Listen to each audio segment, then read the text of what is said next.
Yeah, hi everyone. Good evening. Thank you so much for joining in and being a part of this evening. I hope you're all able to hear me clearly. This is Mudita Bansal on behalf of TCS. I welcome you all to this Jobinar where we urge you to brace yourself for a career.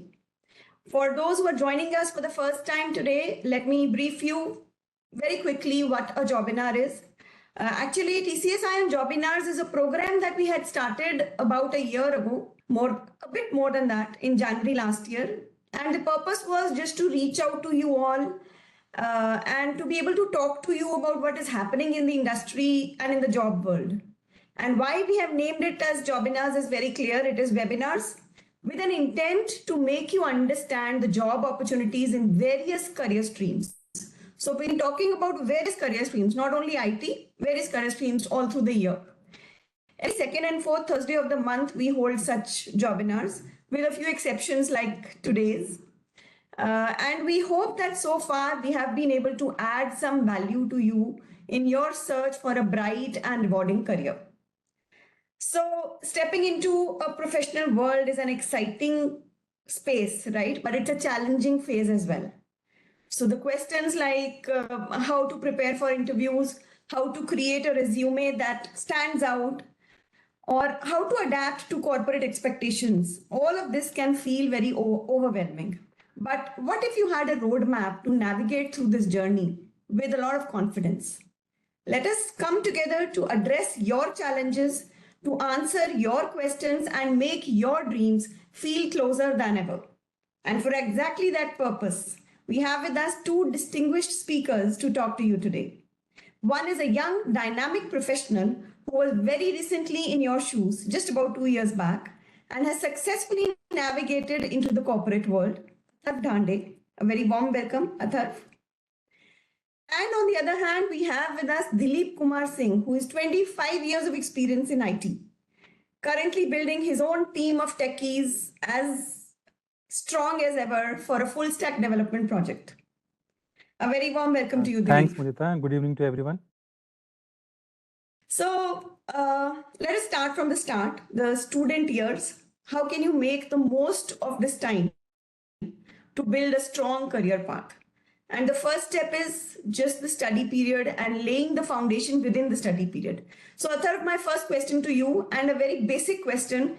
Although we've told that we've joined, you've joined the corporate world just about 2 years ago, but let us know more about yourself. What have you studied? What can you tell about yourself, please, Atharv? Yeah. First of all, thank you, Mudita, for such a lovely introduction, and good evening, all. So, about me, I've graduated as a Bachelor of Technology in Computer Science and Engineering. I've graduated from Vellore Institute of Technology, Chennai campus, in the year 2023. So, after that, I got placed, and here I am with you all. Lovely. So, 2023, you said, right? Yes. And you would have given the entrance VIT Vellore. Is it the same institute or is it a Yes, different yes. institute? Yes, same institute, different Very campus. well. Yes, Chennai campus. Okay, Chennai campus. Yeah. So, looking back at your college days, Atharv, how did you balance your academics with skill building? Were there any specific things that you deliberately did that may have later helped you in your job search?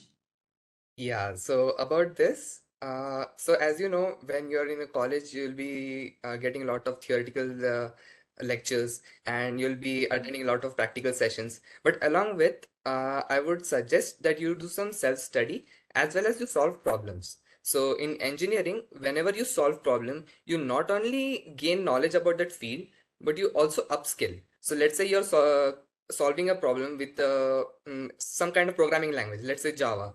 So when you solve the problem, you not only get used to those kind of scenarios, but you also upskill yourself in the Java programming language, the Java technology. Similarly, if you're solving the problem, let's say in kind of web development, so in that case also you get used to the web development technologies like HTML, CSS, JavaScript, and as such. So the more you solve problems, the more you upskill. And also keep in touch with the trends that are going on. So currently it's AIML, right? So make sure that you are in touch with these AML technologies, like we have transformers based chatbots and all. So like these.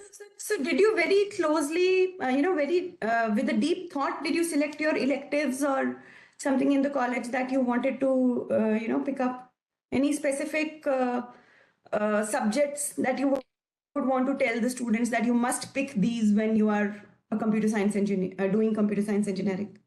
Yeah. Anything that is coming to your mind? Yeah. So as a computer science graduate, or if you're still studying, I would suggest that you focus more on operating systems, your cloud-based courses, and your AIML, as it's the current growing trend, that you focus on these courses more. So during my time, the cloud computing and IoT was quite the trend. So I made sure that each and every year, if I got an option to elect a course in these fields, so I chose these courses. Lovely, thank you. Coming to you, Dilip, when you hire fresh graduates, what kind of skills or maybe learning habits do you look for in the candidates? If you could give an idea to our students where to focus, where to focus on when they're still in college, Sure. so that they can stand out in such, selections. Sure, Mudita. So just for the benefit of everybody on this Jobinar, I would like to suggest that, see, when we go through our formal education, especially engineering graduation and all, they equip us with a lot of theoretical knowledge. The learning pattern, it teaches us how do you attempt towards a problem and what all things are currently happening. But most of the time, these things are kind of not any college academics. They are not up to date with the current industry trend. So then the onus lies on us as a student that apart from whatever we are studying, how do you want to stay relevant to the industry? So one of the things which anybody can do is start picking up real life problem. See, IT and computer science is interestingly a field where everybody, whoever is having access to any laptop or machine, basically you have access to everything. You pick up a real life problem and try to solve it. Again, just to add to that, I would like to say that technology is just a mean to an end, and that end is solving real life problem. So as Atharva was mentioning, that stay updated with the current industry trend. Interestingly, okay, industry trends, they also keep changing, but you pick up whichever is of your interest area. Just don't get too picky or too choosy that you want to do only AIML or you want to do only this. See, again, try to understand whatever you pick up, just be best at that. Okay, and just some areas where you can really shine is try and participate in hackathon, try and participate in doing competitive programming, so that you get some ranking. And if you can get that ranking from industry approved bodies, that will make you kind of outshine from rest of your peers. And that is what we as a recruiter will look forward to. Lovely inputs. Thank you so much, Dilip. So good grades are great, but what else should help the students stand out? As you said that they should participate in hackathons and all, but what about the opportunities that the college is providing, like the projects that they choose or the internships that they choose? What about those things? So from a recruiter perspective, how valuable are these aspects? What kind of projects impress the hiring teams the most? Correct. So that's very interesting topic, Mudita, and I would like to share, for the benefit of everybody, that most of the time I have seen, okay, majority of the cases, the typical projects which students they come up with, hotel management system, hospital management system, library management system. My sincere request would be to stay away from these kind of projects.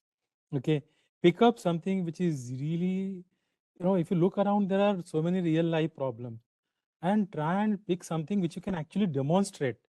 See, for example, very recently I was recruiting somebody as for full stack position. The person was fresher. You know what he has built? He has built a news app, and through which he was doing web crawling, and he was actually pushing those news application on his app which he has hosted on cloud. And that was really interesting. I was again interviewing another person who had solved real life problem for somebody who was providing, say, as basic service as in his neighborhood. and that he went on to provide an web app for that particular person to carry out his day-to-day job. So when you solve these kind of problems, you actually get to the root of problem, because what happens in those typical college given projects, obviously one has to do that, but make sure what is your role in that project, because and you should exactly kind of go to a level where you are contributing. Most of the time I have seen copy paste from different libraries or different source and apply, and when you ask a kind of very intense question, what exactly did you contribute, then sometimes it's a very superficial answer.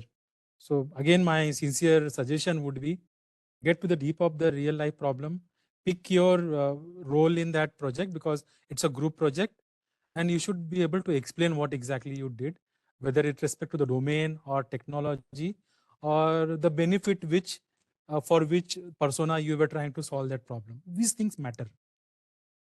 It should not be a template project. When we were studying engineering, even we were doing these projects, hotel management, ERPs, basically all the ERPs. Exactly. And maybe image processing and all of those, but at a very different level. The image processing projects at that time and the expectation today is very different with the advent of all these emerging technologies. Exactly. So my suggestion is do that, but then be sure what you are doing actually, what is your contribution. So that's where I see a lot of opportunity for anybody to scale. Lovely inputs. Thank you, Dilip. And to the audience, I would like to say that there are some people who are saying, unmute yourself, can't hear. Please check your audio settings. We are confirmed that the audio is very clear. And please don't instruct us to unmute us. Okay. And okay, before I move to the next segment of questions with Atharv and Dilip, there's a question for the audience. And the context of the question is pretty much at the time of when you're getting hired, when you're attending your interviews, you're just about to go for your hiring phase. What are the areas that you find most challenging during those phases? Is it crafting your resume effectively? Is it preparing well for the interviews? Is it networking with the professionals so that you get the hands-on picture, the big picture? Or it is identifying the suitable opportunities itself? What is it that you find the most challenging in your job search phase? And you can select more than one response as well. I mean, more than one option as well. Preparing for interviews gets the highest votes here, and networking with professionals. And there are so many people saying that creating an effective resume is also a challenge. I think pretty much everything is a problem, but yes, preparing for interviews is the most challenging. Start with creating the resume first. Many of you are facing this challenge as well. So let's start from that base and what you should include in the resume, what you should avoid. And so, Dilip, you go through countless resumes, right? As you said, you've been hiring for so many years and you hire every now and then. What makes a resume stand out instantly? I mean, from a bulk of resumes, why do you shortlist those 10 resumes at one go? Sure. So the reason I was smiling, Mudita, I was looking at the response.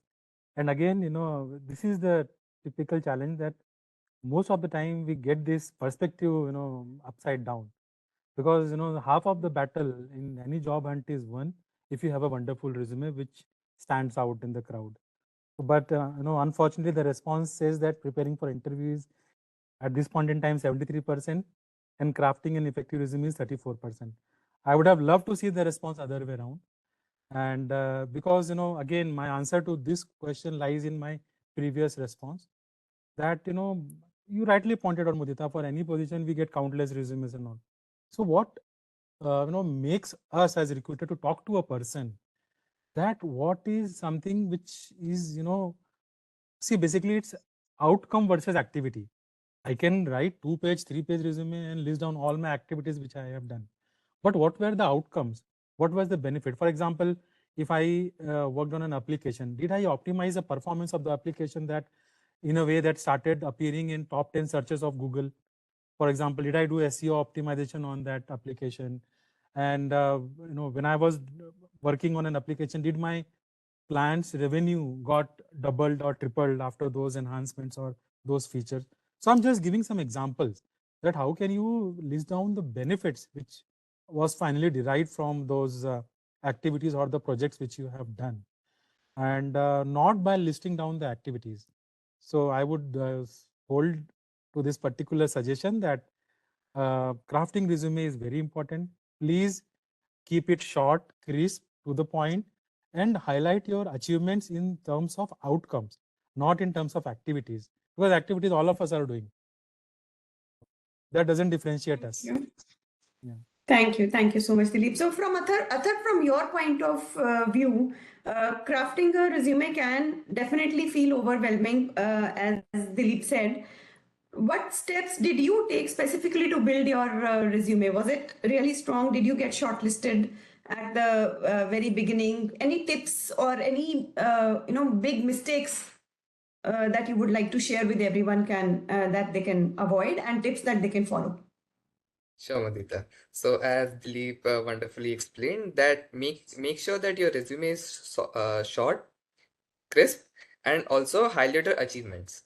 So just to add on to this, whenever you list down your skills and you list down your qualifications, make sure that you also list down what other activities you have done. So apart from your just theoretical, like whatever you have studied in your college and whatever you have studied in your intermediate, so what other extra co-curricular activities you have done? Let's say you have participated in an NGO and you got some work done, or you participated in any kind of musical or dance or any kind of artistic forms. So this helps the recruiters. From my personal experience, I've seen a lot of recruiters also shortlist the resumes which have more diversity. So they are not just restricted to the technical part, but they have all-round knowledge of their life, right? And then coming to technical, of course, since we are applying for a job, for a technical job, so your technical skills also matter. Make sure to highlight your projects. So as Dilip wonderfully stated, that your projects also help the recruiter understand that how deep you have knowledge about a particular area. So let's say if you have a project done in your data science or an AML, so make sure you state it one crisp, and if possible, just add a link to it so that if recruiter wants to go in depth in that project, so he can see that. And also when it comes to building your resume, I see a lot of candidates make the mistake of clustering everything too close. What happens is when you try to read it, it gets quite hectic. So make sure that it is simple to read. You don't have much what to say, too many clustered characters around. So let's say you have skills here, then just below that you have qualification, and then again your skills there, and again you have qualifications. So group them properly. That's what I would suggest. Less words. Say more Yes, in less words. exactly. And now the time to talk about the interviews. When the resume has been shortlisted and the candidate is sitting for an interview, Athar, we'll start with you. We'll continue with you. Interviews definitely are a nerve-wracking experience for most. How did you prepare for your interview? What really helped you stay confident? And very pertinent question. Did you really Google the questions that TCS would ask from, from the previous interviews? Oh, I did. I actually researched for an entire week on before my Oh my this God. interview. Yeah. So coming to interview cracking. So first, as you said, like research on the company, research on the interview. Let's say you get any sample interviews, go watch them, see how the panelist asks the questions, how the interviewee replies to them. And second point is practice, and practice. So there are in two stages you can practice for it. First, you practice with yourself in front of a mirror, just whatever you have understood from those videos or whatever you have understood, you just speak it out in front of a mirror, like as if you're talking to someone else. while talking, you'll get to know where you do mistake, where you stutter. So you just note those down, and you can work upon them later. And again, you can repeat the cycle. Once you're confident that yes, I can speak with myself clearly, you can ask your friend, and he can help you out with the interviewing. You can ask him to ask some questions to you, and you can reply him back confidently, and then he can point out some mistakes that you have done. So like this, you not only improve your mistake, but you also gain confidence since you get used to it. So you're confident that yes, I can crack the interview.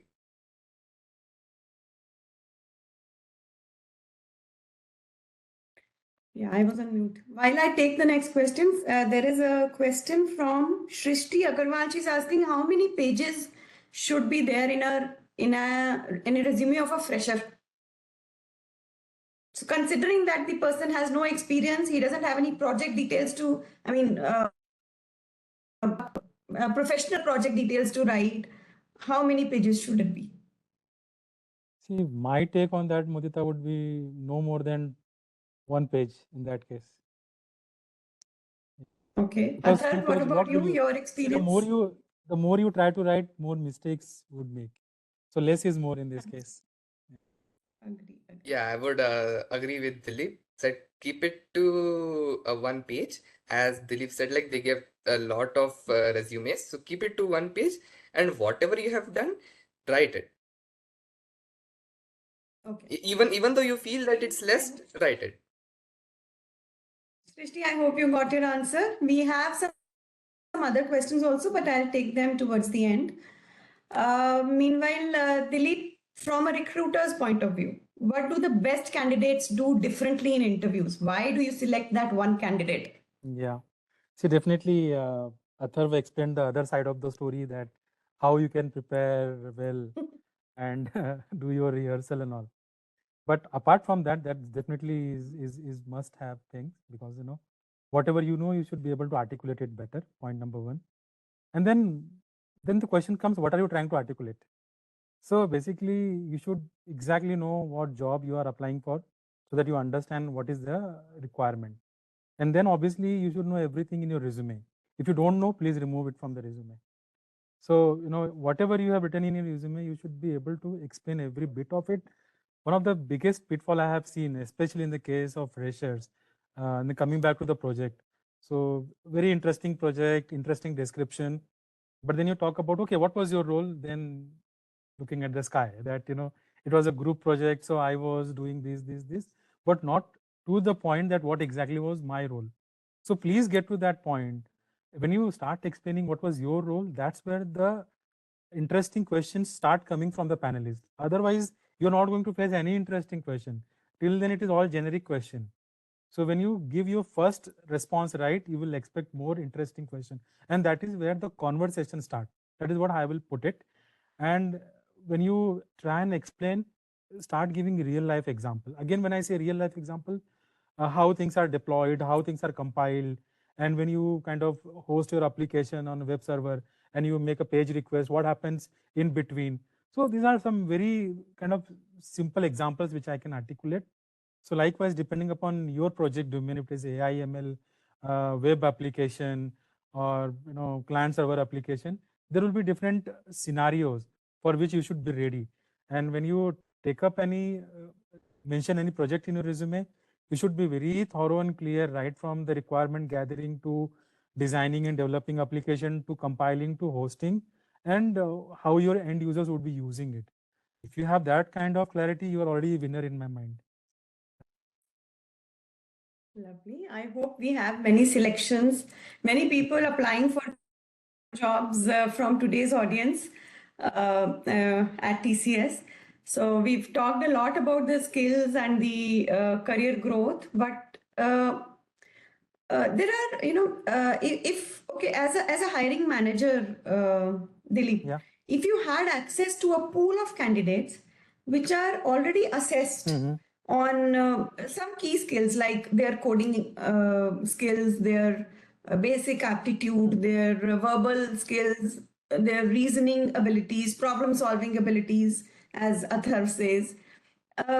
how valuable would that list of assessed candidates be for you as a hiring manager? Would you really want to prefer that over some open resumes that you get?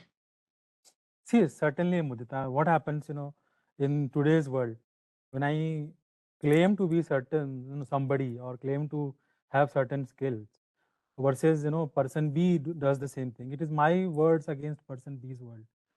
So what if we have a common yardstick, common scale which measures me and person B, then that is what it matters. So if there is a certification, there is an assessment, if everybody has gone through that assessment, it makes my job as a recruiter very easy.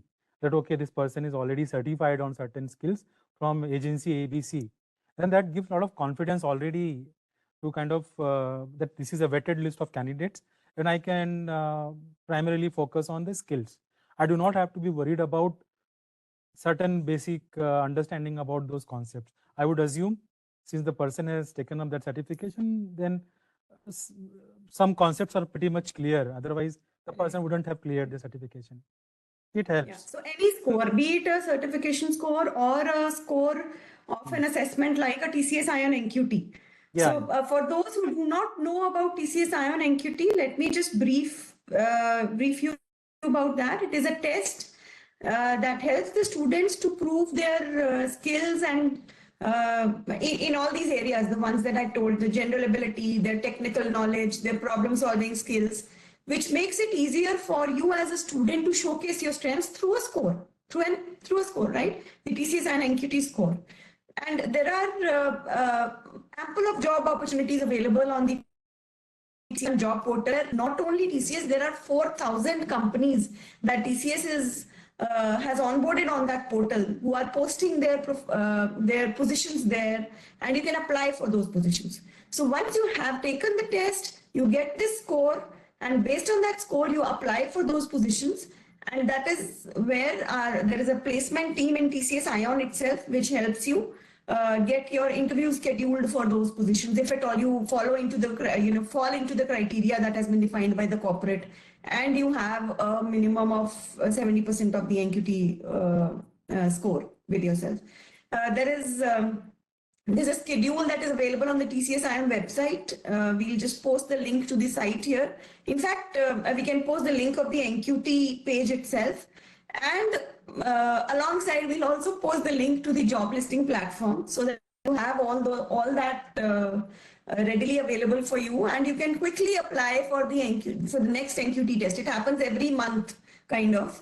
And in fact, you can give a repeat attempt also every 90 days. If at all you do not clear the first one, you do not get a good 70% score in the first one, then maybe you can give a repeat attempt, again register for it, and it's a paid assessment. So the next exam is on 31st March, but you need to apply before 19th of March for that exam. And then there is going to happen, I mean, as I told you, it happens every month. So, and in fact, we have an exclusive webinar which will tell you how to prepare for the NQT, what all are the variants of NQT. There's a specific NQT IT variant or a BFS variant that we have. There's a special webinar that we are going to hold on 6th of March for that. We'll send you the invites to that webinar as well. But meanwhile, since Atharva is here, he's given the TCS iON NQT exam. So Atharv would definitely like to ask you the top tips for cracking and scoring in the TCS iON NQT exam. Yeah, Mudita, sure. So I believe that TCS iON NQT still has those two parts, one where you have your MCQs and one where you have your programming assessments. So first I'll talk about programming assessments. So as at the start of this call, I just said that, yeah, practice as much as you can, so you gain not only the problem solving skills, but you also gain these skills required to work on the particular technology. So in NQT you'll have some freedom to choose the technology, either it could be Java or Python. So there, once you solve the problems beforehand, you'll get quite a good experience. And coming to the MCQ parts, so make sure that you have went through your theories, whatever you have learned in your university, and whatever lab practicals you have done, make sure you again go through them. And online also you can search that, you can find some previous NQT questions, go through them, and make sure that if you get an opportunity to attempt a mock test, please attempt the mock test, so that you get a proper idea how the assessment is going to be. Because I've seen during my hiring process, lots of candidates were quite, overconfident that yeah, I've done everything, I've done my programming practice, and also I've went through my university notes, but they didn't take the mock test, and at the actual examination they face some difficulties. So yeah, this is what I would suggest. Thank you, Atharv. Thank you so much for the tips and tricks. So we have a few questions on full stack also, since both of you are from that background. One is working in the team, one is hiring constantly in full stack. We have people like R. Surya and so many others who are asking a few questions about in full stack, Java or Python, what is best for future? If you could give some insights into it. Let me have Dilip answer it, since he's the hiring manager. Yeah. So basically, there is no right or wrong answer to this. And this is a problem Okay. IT industry has not been able to crack, whether Java is good or Python. So again, as I mentioned in one of my previous response to one of your questions, Mudita, technology is means to an end. And then end is solving the business problem.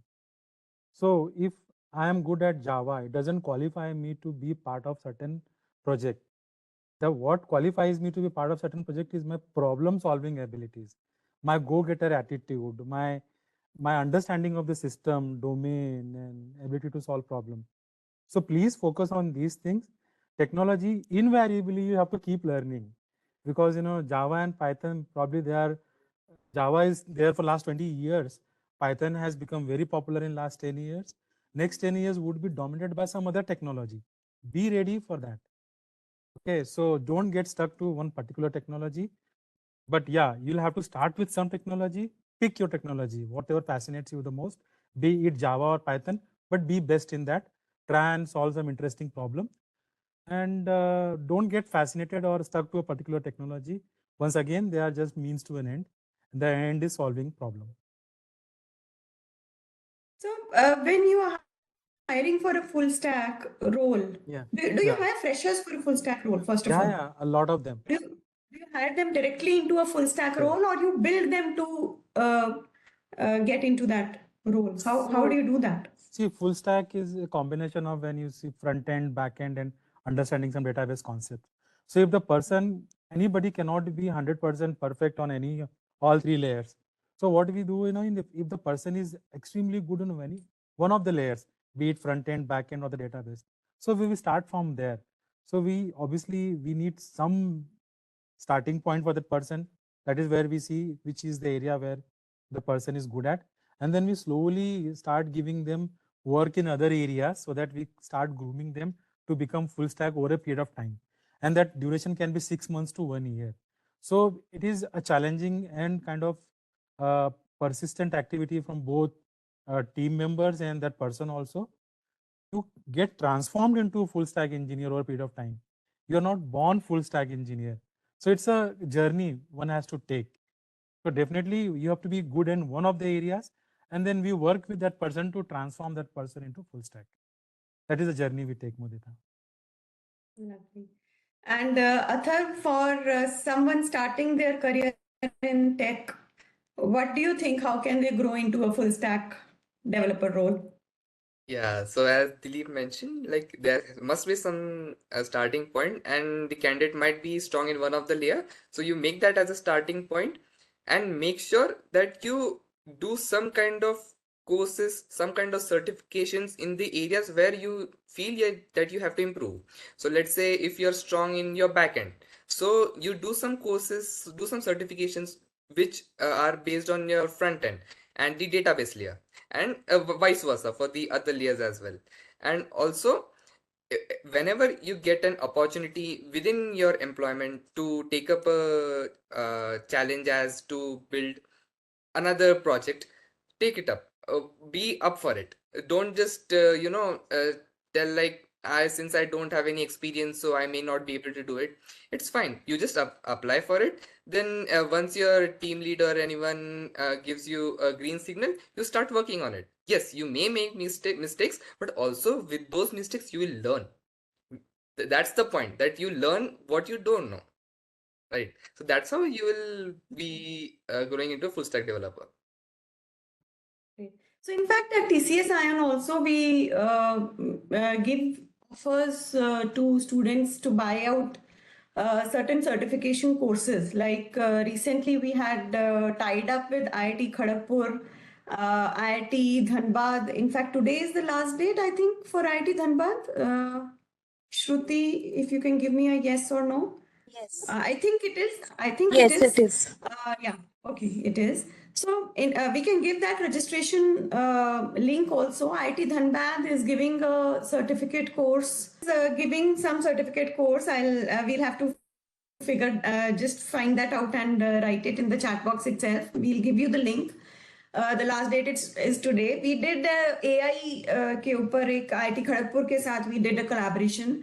We also collaborated with IM Vizag recently to give a certificate course on supply chain for people who are not really from IT and they want to do something in non-IT itself. So supply chain as well, we had a program.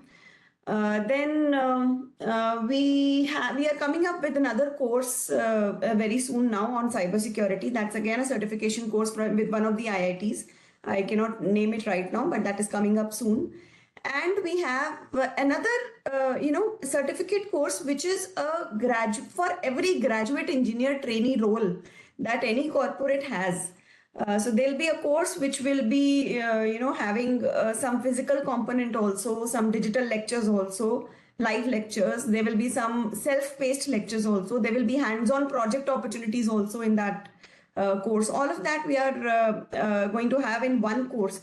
This is going to be launched very soon, and we'll let you know what it is. What are the details. We'll keep having some sessions on those also. So as for certificate courses, TCS iON is giving ample opportunities to the students to upskill themselves with these certificate courses, and then of course put them in the in their resume as a highlight as much as possible. So the IIT Dhanbad course, Swapnil is telling me that it is Artificial Intelligence and Emerging Technologies. That's a course from IIT Dhanbad. It's a 4-month course that they're making. Okay, so moving on to some more questions from the audience. Let me pick a few.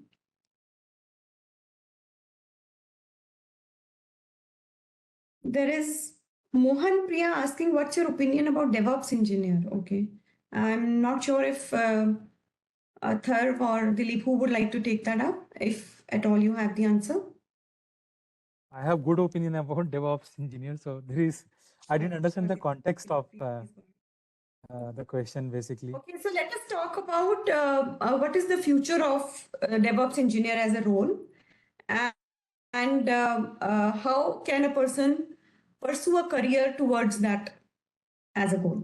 Yeah, see, DevOps engineer, if you are trying to pursue that as a career, first and foremost thing, try to be cloud agnostic. So you should not become DevOps engineer only for Azure or AWS or Google Cloud. So whatever skills, certifications you are doing, do it. But make sure your skills and problem solving abilities are cloud agnostic. That will fetch you more mileage, and your resume or you getting job opportunities will be much better. And definitely in today's world, when everybody is moving towards cloud or most of them have already moved, so DevOps engineers are must, but not many in a project. For example, if a project, if I talk about, if you need 50 engineers, you need 2 or 3 DevOps engineers to take care of certain things. So that is the reason I said, what is the context of this question? Okay. Yeah. So Okay. one has to be aware of this opportunity. Yeah. Sure, thank you. So there are questions about, like Gopishri is asking about how to convey a short self-introduction to a recruiter. Atharv, any inputs on what should be the maybe 3 main points that should be covered in self-introduction? So in self-introduction, the very first thing is about yourself, okay, your personal identity. Second is your qualification. And third is your skill sets. So with these three, they get what you say, your first impression. So what are you? Who are you? What have you done? So when these three are questions are answered, so they are quite comfortable to proceed with the interview. Okay, thank you. Akshay Saxena is asking, with AI rapidly expanding into every industry, do you think freshers should start learning AI even if their core field is different? Dilip, if you would like to answer this. Yeah, so again, I said core field, you have to pick one, definitely. And as a technologist, we should be aware of what is AI. In fact, as interesting as if you have read today's news, Microsoft has already designed a chip for, quantum computing. So we should be aware of what is happening in the industry. And that one chip can solve problem which put together all machines on this earth can solve. So that is the kind of technology promise they are talking about. So definitely from know-how perspective, we should know everything and stay updated, but pick your one area of interest and be passionate about it and go till to the depth of it. Thank you. Akshay has another very interesting question. I'll put it a bit differently. He is asking that I am a fresher and should I as a fresher apply for every job coming my way, every job opportunity, or should I focus on preparing for a specific role or a specific company? Dilip. Yeah, so I would say first no to doing everything, because see, don't be jack of all and master of none. It's a very fundamental thing we all have been learning from our school days. But now you are reaching to a point in your career when you start practicing these learnings and teachings from childhood. So again, if you keep doing everything, you'll not be able to focus on certain things, which will be very important. So definitely you have to focus on domain, the area, and the type of jobs, and focus on that. You'll get to your destination, but only by focusing, not by trying everything. Great. Thank you so much. Okay, there are people asking about opinion on so many technologies. I think it'll be in vain if we keep on going like that. Any important questions? We are still open to take another one or two questions for the day, or else we can wrap up. Please, I'll give you 2 minutes time, audience, to put any important, relevant questions in the chat, and we'll take them. Meanwhile, Chaitanya Dani had asked in the beginning itself how to score better in TCS iON NQT IT module. I think Atharv has given you some inputs into it. And as I mentioned, please do log in and join the 6 Smart session for more inputs around it. Chaitanya. Let me see if there are any other relevant questions coming up. Tarun Singhal is asking, where do we get to know the industry patterns? And then there is someone else asking a similar question. So, see, TCS iON Jobinars is, as I mentioned in the beginning, that we have these sessions every month, twice at least, mostly second and fourth Thursdays. And there is this topic that we discuss, very widely. So today's topic was, for example, related to how to prepare for, getting ready for a job, how to brace yourself for a career in IT. There are similar topics. How does the AI industry look like? We've done so many topics on careers in AI, careers in cloud computing, and careers in finance and whatnot. All of those recordings are available on the Jobinar page. The link we can give to you right here in the chat box. Just do and refer to those recordings. Watch those recordings that are there. You will get to know about the industry. So I hope that answers your question, Tarun, and I don't see the name of the other person who had asked a similar question. Okay, C. Rakshita is asking, 2024 recent pass outs are eligible to take NQT test. Anybody can take the NQT test. Either you are about 2 years in job already, and before that, anyone who is completely ready to get into a job field. okay, a corporate job, IT job, sorry, can take the NQT test. To know more about NQT, please join the next 6th March webinar. I will not answer any further questions on that, please. Okay, there is a question from Rohit Kumar. As a fresher, how do I get into cybersecurity field? Again, if you have any inputs on that, Atharv or Dilip, you can give. But we recently did a session on cybersecurity that should also be there on the Jobinar page already loaded. If not, it will be uploaded in a few days. And in fact, we are going to do many more sessions on cybersecurity in the next month. Because there is, as I mentioned, that we are collaborating with one of the IITs to, launch a certificate course on cybersecurity. So you will get to know so much more about that. Meanwhile, Dilip and Atharv, I asked you if you have any inputs to give on this point. Just want to add to this. See, cybersecurity again is something, wrapper at a high level, but underneath there are multiple specialized branches within cybersecurity also. So if he is interested in cybersecurity, he needs to do some research that what are the different job areas and areas of work rather in cybersecurity, and then whatever fascinates you, then at least start going through what are the courses available. Have you gone through them? What are the certifications and all? Then you will actually start finding your next steps automatically to start doing that research. Right. I'm sure when they see a mail from TCS iON saying that there is a session on cybersecurity, they will come and join. Absolutely. And then they will get to know about the certificate and all of that. Correct. So it's a cycle. Yeah, it's a cycle. Great.